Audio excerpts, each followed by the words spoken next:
ఆ ఒక్క కృప మిగలాలంటే అమ్మవారి పాదాలు గట్టిగా పట్టుకుంటే చాలు.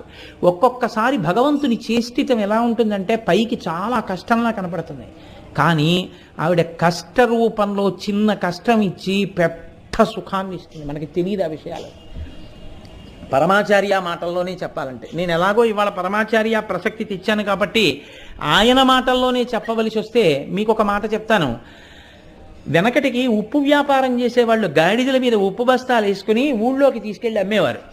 ఒకనకొకప్పుడు ఉప్పు అమ్మే వ్యాపారులు గాడిదల మీద ఉప్పు బస్తాలన్నీ వేసుకుని అరణ్యంలోంచి వెడుతున్నారు. దొంగలు చూశారు, వీళ్ళు ఉప్పు బస్తాలన్నీ పట్టుకెడుతున్నారా, ఉప్పు బస్తా అంటే చాలా బరువు, ఆ ఉప్పు పట్టుకెడుతున్నారు, వీళ్ళు ఉప్పు అమ్మి మళ్ళీ వస్తారు.